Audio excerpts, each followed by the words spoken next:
All right, we're live. What's up, everyone? Good evening. My name is Sean Wilson. I'm the Smart Justice Campaign Manager for the ACLU of Wisconsin. Thank you for joining us again for our weekly town halls, Smart Justice during COVID. Tonight, we're joined by some amazing people who you're going to hear from momentarily. But I just want to say that the Joint Finance Committee will be holding in-person public hearings on the 2021-23 state budget, as well as one virtual hearing. The public hearings will take place from 10 a.m. to 5 p.m. and will be held on Friday, April 9th at UW Whitewater in Whitewater, Wisconsin. Wednesday, April 21st at Hodag Dome in Rylander, Wisconsin. Thursday, April 22nd at UW Stout in Menominee, Wisconsin. And then Wednesday, April 28th, there will be a virtual hearing. And so the ACLU of Wisconsin plan to have representatives at each of these hearings who will pass out t-shirts, masks, stickers, etc. And we're encouraging folks, if you feel comfortable to attend the in-person hearings, we encourage you to do so safely. We encourage you, in-person participants to wear masks, bring hand sanitizers, and try to maintain proper social distancing as much as possible. And the ACLU of Wisconsin will also have those things available if you do not have them. And so I'm going to pass it to my panelists to introduce themselves. I don't want to steal their thunder and attempt to introduce them. But Representative Goyke, could you please introduce yourself for the people of Wisconsin? State representative on the north side of Milwaukee, currently in my, 100th term in the state assembly and second term on the Joint Finance Committee.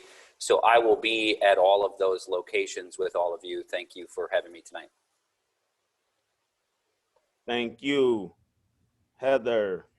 Hi, I'm Heather Dubois. I work with Wisconsin Public Education Network. We are a statewide coalition of people who care about making sure that our public schools have the resources they need for every single kid in every single public school around the state to thrive. And so we have been organizing to make sure that people know what's in the state budget and when the opportunities are for them to speak up on it for quite some time. And we're excited for this opportunity to lift up our voices and share what kids need. Thanks for having me, Sean. Thank you, Heather. David. David Leiners. I'm the state coordinator for Wisdom, which is a network of mostly faith-based organizations around the state. And we deal with a lot of different issues. We have a big emphasis on criminal justice reform, but also things like transit and immigration reform and lead and transitional jobs, all kinds of things that our members care about. And yeah, this is one of the areas where we find, we do have a chance really to express our views and our hopes. Thank you, David.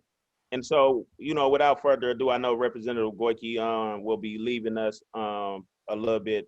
And so I want us to go ahead and hop right into the questions. And folks, if you have any questions, please drop them in the chat and on Facebook.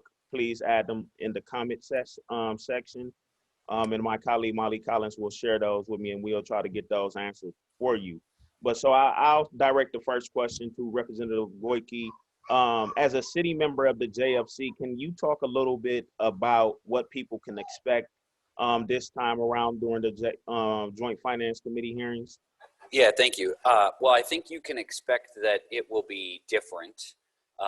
For those of you participating tonight that have joined us previously, this is one of the more enjoyable traditions of participatory democracy. It really is a day-long event where you get to make a lot of connections and have a lot of wonderful conversations, hear incredible stories from people all around the state and diverse issues. You'll be sitting up there and you'll hear about education and criminal justice reform and vaping, and a mayor will speak, and then a hospital administrator, and then, a parent of a kid with special needs. And it really shows the cross-section of the diversity of issues that draw people into interfacing with government. And it's really, as somebody that listens to all of these stories, it really is an important day. So I think it's going to be a little different. And I'm glad, Sean, that at the outset that you We're emphasizing the safety in participating. This puts me in a very difficult position because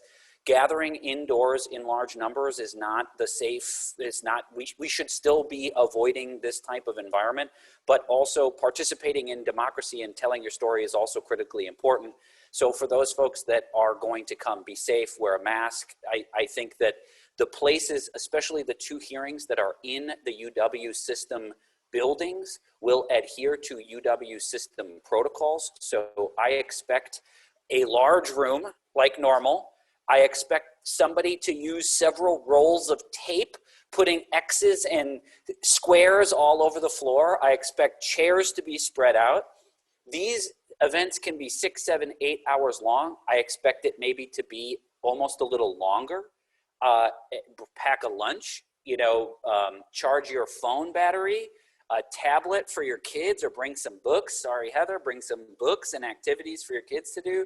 I expect the operation of the committee to be exactly the same as it has been in the past. You arrive, you sign up physically on a hearing slip. The hearing slip is submitted to the Joint Committee on Finance clerk. Names are called. You approach the microphone. You have 2 minutes or 5 minutes if you're in a group to tell your story. And this is a hearing in which the politicians aren't talking, just people. And so we'll go one after the other after the other. Now, the final thing I'll say is the virtual option. I have no idea what that's going to look like. I can tell listeners that it will require pre-registration. And I don't know if you could record your 2 minutes and submit it and go about your day, or if you have to sit and wait to be called. I don't know where I'm going to be sitting that day. I don't know if I can be in my doggy pajamas at home, or if I'll be sitting in the Joint Finance room watching Sean testify on the big screen. And I'm hoping, and the Democrats on the Joint Finance Committee are asking, that we be in the Capitol watching like it's a hearing of the legislature, not at home, in my doggy pajamas while I'm listening. You don't want to be distracted. The committee attention should be focused on those people testifying. So hopefully the committee members will be in the Capitol watching virtually, but it will in function be just like a normal hearing of our committee. And that's really our goal, but I don't have that confirmation now. So it'll function a lot like previous hearings, except we're going to be spread out. Things might go a little slower. And I don't think it'll have quite the same camaraderie that we've had over the last couple of years, unfortunately.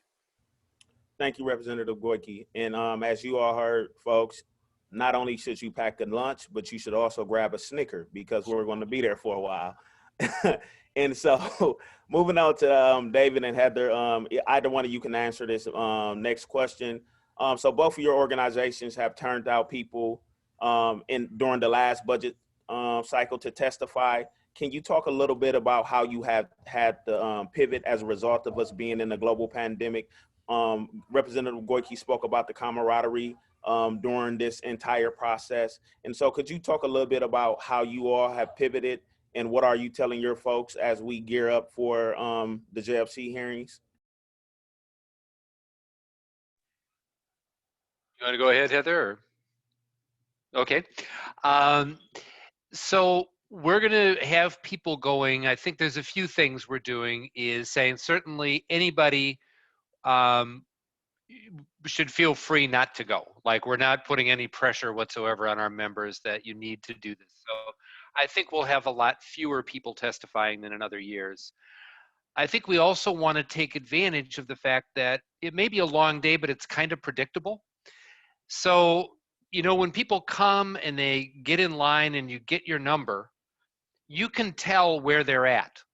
So if they're on number 102 and you're number 230, you can go to a park, you can go someplace else, you can leave the room. Like, people don't need to stay in the room the entire time. So that's one of the things we're going to try to emphasize to folks.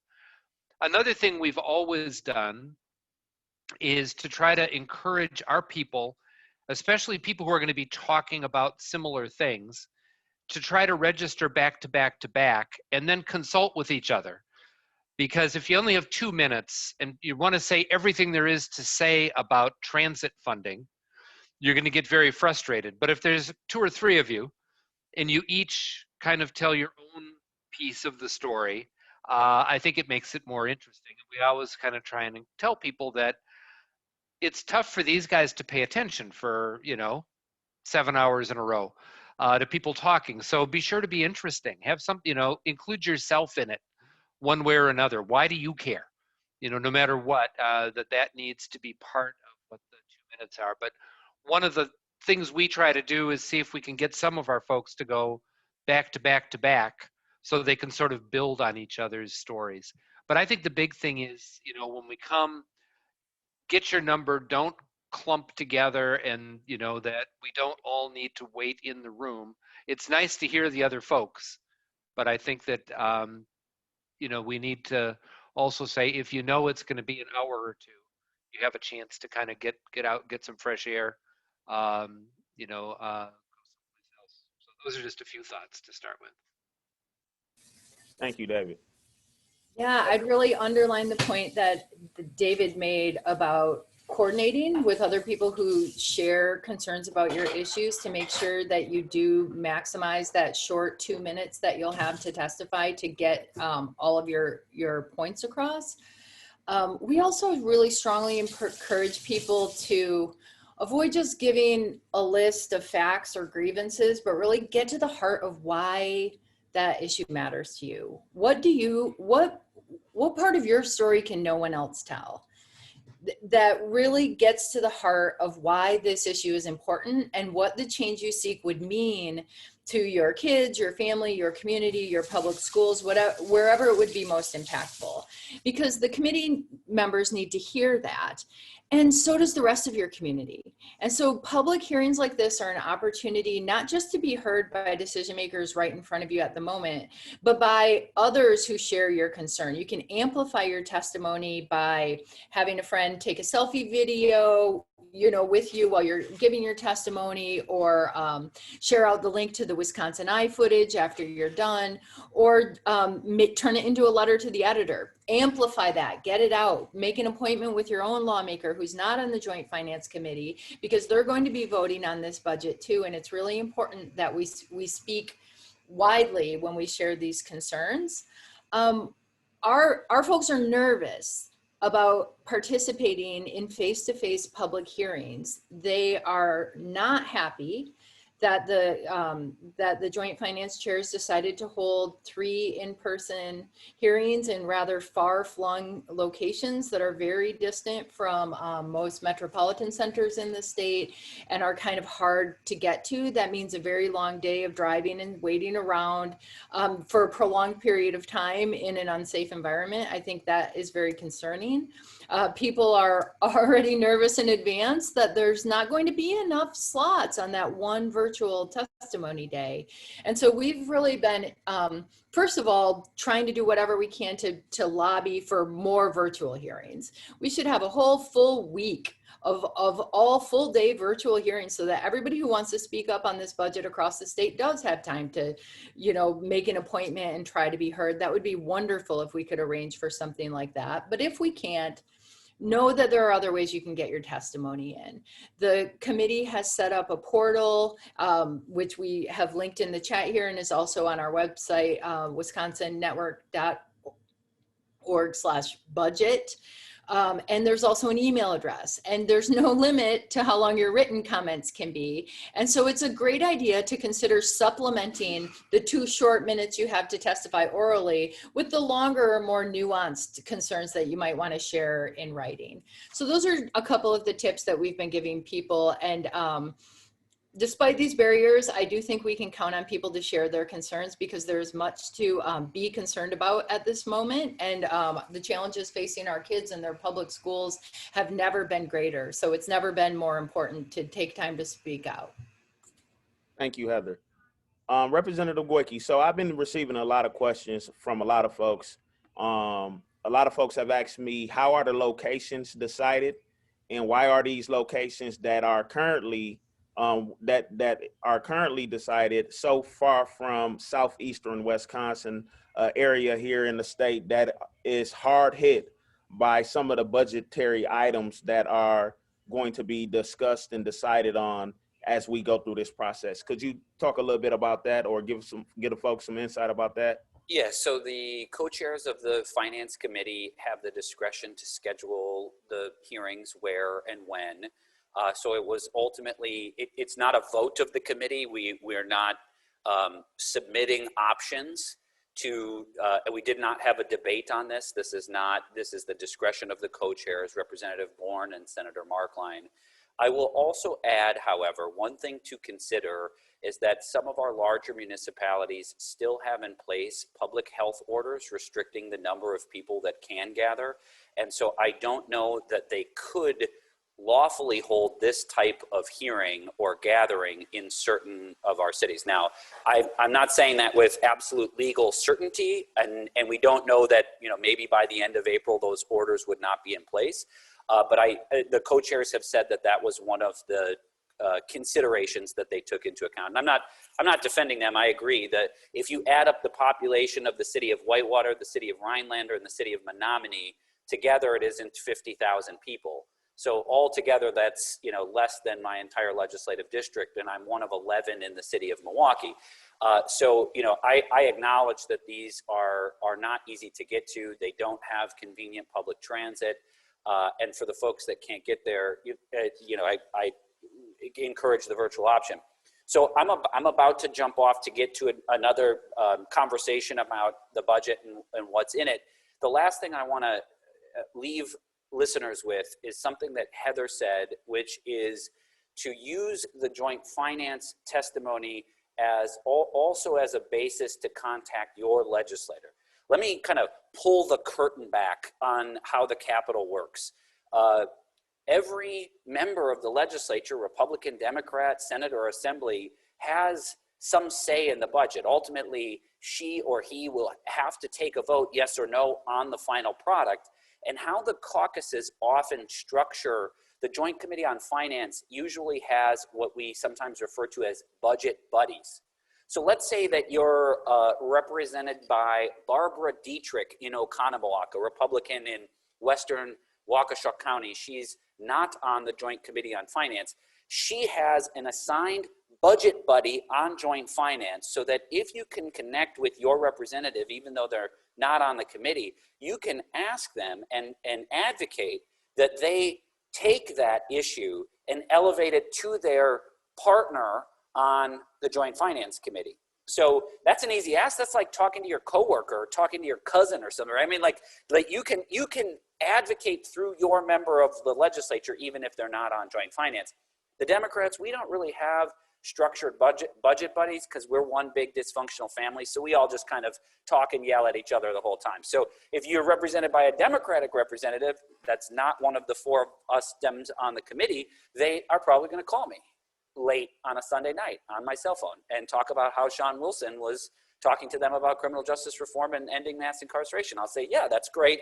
This is how we can do that in the budget. Here's the day we're going to start voting on DOC's budget and the reforms, and here's some of the pressure points, the issues, et cetera. So if you can't make it, if it's not safe for you to make it, if you can't participate in the virtual hearing, this is not the only way to participate in budget advocacy. Call, write, text, Zoom, knock on their, whatever, however you're going to get the attention of your elected official. They have a say in the budget too, not just the 16 of us on the Joint Committee on Finance. And with that, I'm going to go join my joint finance partner in crime, Greta Neubauer. We're going to go talk about the environment at our Forward Wisconsin event. Thank you for having me. Absolutely. Thank you. I'm going to put my email in the chat. If people have direct questions for me, reach out. Thank you, Representative Goyke. We appreciate that.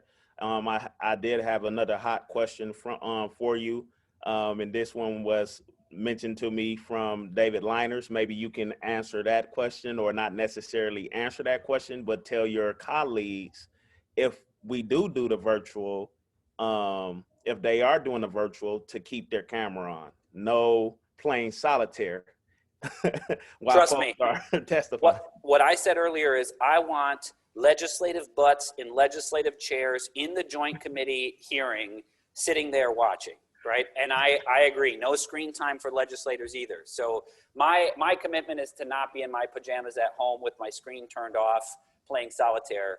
I'll be there, and we're going to do everything we can to make sure the majority party's there too. Thank you. We appreciate you. Thanks, guys. All right. All right, y'all. So I'm gonna ask you all about two more questions, and then we're gonna go ahead and wrap up. But so yeah, so Representative Goyke, he shared a lot with us, and we're definitely very appreciative because we all have done this organizing work around the budget for the last couple of years, and we are planning to be present at most of these hearings, and we are encouraging our people to not only turn out um, if they feel comfortable, but we're also preparing them to share their stories in a manner that in a time that has been allotted to us, and also in a manner that sticks with them and resonates with them. And so if both of you can just talk about why it's so important for Wisconsinites to participate in these hearings, whether that's in person or virtually. We know that in the governor's budget, there's a host of things that we all can agree with. There's a great deal of things that we all can get on board with. But if we had the option to write the budget, I would like to think that it would be a little bit more bolder than what it is.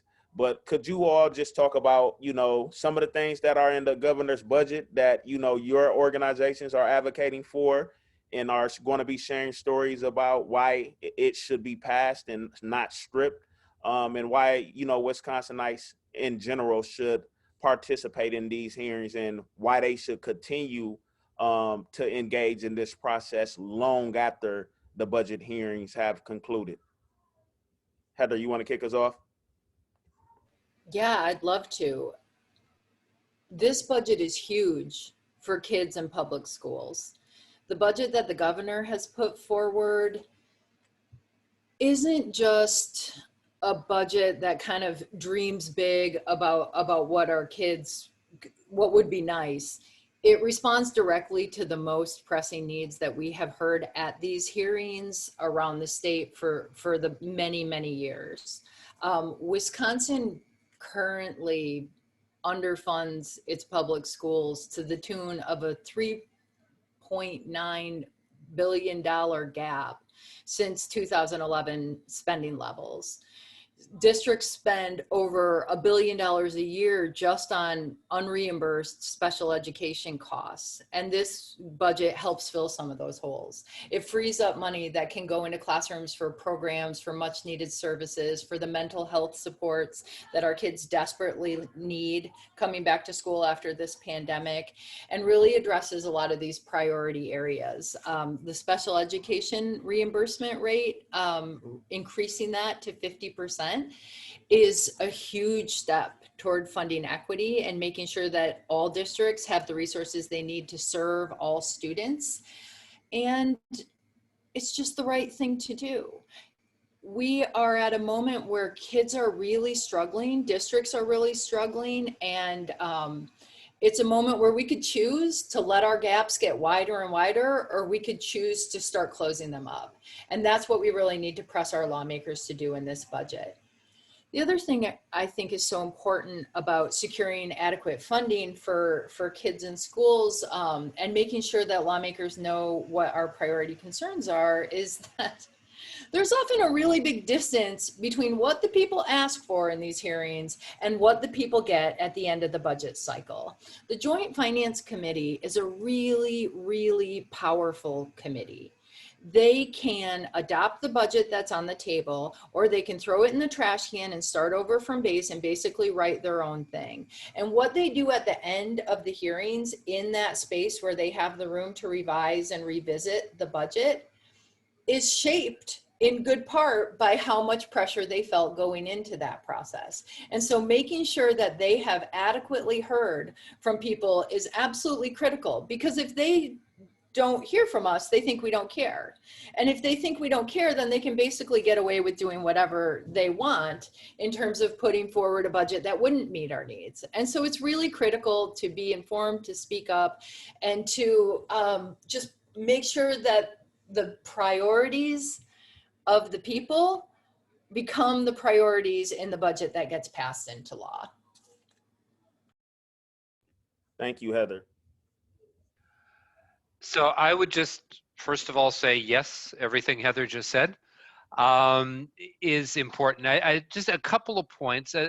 There are a lot of really good things in the governor's proposed budget from our vantage point.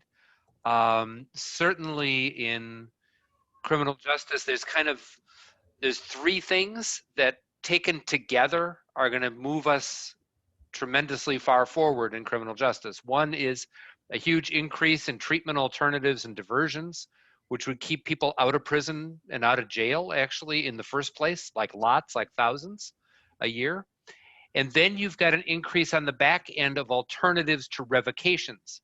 So community-based treatment programs for people who are on supervision, instead of getting sent back to prison, get them into, if they need substance use disorder treatment or whatever.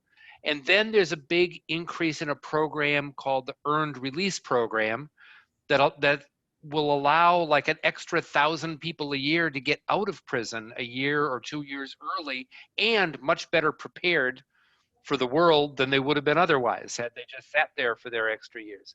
So those things together really could drive down our prison population, along with some of the reforms that seem to be underway in community supervision. So those are things really worth supporting. I have to say the one thing our organization is disappointed in is the whole realm of transportation. Can't quite understand why they left that I-94 expansion in there, and transit aids are not as much as we'd like. But anyhow, rather than go into a whole lot of details, to back up one of the things that Heather was saying, it's not like we're going to go give testimony at the joint finance hearing and some legislator who doesn't agree with us is going to go, oh, aha, I get it. Thank you. I'm going to change my position. That never happens. But what happens is they're going to be negotiating. They're negotiating among themselves. They're going to be negotiating with the governor, and they will have a sense of what they've heard. So even if they disagree with us, but they're saying, you know what, a lot of people are talking about this and they have some pretty strong arguments, they're going to be a little less adamant. We want to give our friends some ammunition for when they're negotiating, and we want to give our adversaries some reason to understand that maybe, just maybe, they need to be flexible. So it's all incremental, and I think the other thing is to take the really long view. Because it is easy to get cynical and say, oh, they all made up their mind. They're going to make all the decisions behind closed doors. It's easy to fall into that. But this is also a long game. They are conscious of what's going on with people. And it's not even necessarily just this year that you're worried about. Are you getting your themes out there? Are people starting to hear it? Does what we believe in start to become common sense? And I mean, Sean and Molly and you guys, you've seen that happen in criminal justice. Stuff that 5 years ago was kind of radical is now middle of the road. Now, it wasn't very radical 5 years ago, but it was perceived as such. But sooner or later, people, things start to seep in, and even the people who are opposed to us start to kind of give a little ground. So that's why I think this stuff is really important. And it's just important to persevere and just not to get discouraged. Just keep at it, keep at it, keep at it, because that's how we make progress. Thank you, David. And one of the things that I want to say to what both of you just said is that, numbers don't necessarily move people's stories do. And I say that stories move people because it has the ability to put lawmakers in your neighbor proximate to whatever it is that you're experiencing. And so we know that change is not just going to come out of thin air. It's going to come about by us continuously sharing our story, by us continuing to come together collectively and collaboratively to share our story, and also to agree that Wisconsin is an outlier on many of these issues. And it's time for Wisconsin to begin to move forward. It is time for Wisconsin to begin to acknowledge the state that we are in and begin to listen to the constituents, because the constituents are those who are impacted by the problems and they have solutions, and it is our responsibility to make sure that they share their solutions with our elected officials so that they can go back, negotiate, and talk it out and pass a budget that reflects all of our values. And so my final question to both of you would be, what are your final thoughts and takeaways for our viewers as we embark on this JFC journey? We know I'm excited, to be honest. The last time I participated, one of the things I enjoyed was the camaraderie, to be able to communicate with folks from various backgrounds and political stripes. I know that that's going to be a little bit different this time around, but I'm excited to get in there and, tell these elected officials that we haven't really moved forward much since 2 years ago when I stood in front of them and shared my story. So I'm looking forward to that. And so if you all don't mind just, sharing what your final thoughts are and your takeaways to our viewers, that would be great. I'll just real quick say my final thought, to echo Representative Goyke as well, is we need to get in all the different ways Heather has behind her there, get our message to the Joint Finance Committee. But also every one of us needs to reach out to our own legislators, our own representatives, our own state senators. It gets easy to kind of write them off and say, well, the whole ball game is with these 16 people. But, your legislator probably has much more power to sway a member of the Joint Finance Committee than you do. So if we can also start making allies out of our own legislators to help with that cause, I think we're doubling our chance. And I think the other thought is just, it's a tiny percentage of people who actually reach out to their legislators. So your voice is much more powerful than you think it is. I mean, it's not like your representative is hearing from 100 people a day. They hear from very few, frankly. So it really does matter, and you really can be heard. Thank you, David. I agree with everything that David said, and I would just add that organizing around the state budget is super important, not just because, it's an opportunity to take part in democracy and you can speak your truth to power, but it's a way to connect with others who share your concerns and your passion around your issue, and to just kind of tap into the collective energy that's out there in this state for doing right by each other. Budgets are the most important piece of policy that our state legislature passes every 2 years, and it impacts all of us in so many ways. So being able to come together with the ACLU, with faith-based organizations, with so many other issue advocates who are, using their 2 minutes maybe to talk about a different issue than us, but very much share our values for strong communities where everyone thrives and where everyone has a decent chance to have a great life in this state. That's what a great budget is all about. And so when we can tell our stories in a way that are really help us connect with lawmakers and decision makers, but also with each other, that gives us a place to amplify this message and create the energy and momentum that's going to be necessary for us to turn these ideas into action, into positive change, into the results that we want to see, not just on a piece of paper in Madison, but where we live. Right? Budgets translate into policy that makes a difference in our real lived lives, and that does matter to all of us. So I would encourage everyone who's watching today and who's even remotely interested in being part of this change making to lift your voice up, listen to the voice of others, shout it out, share it out, do every single thing you can to amplify those stories across the state, and we will see the change that we seek if we work on this together. Thank you, Heather. Thank you, David.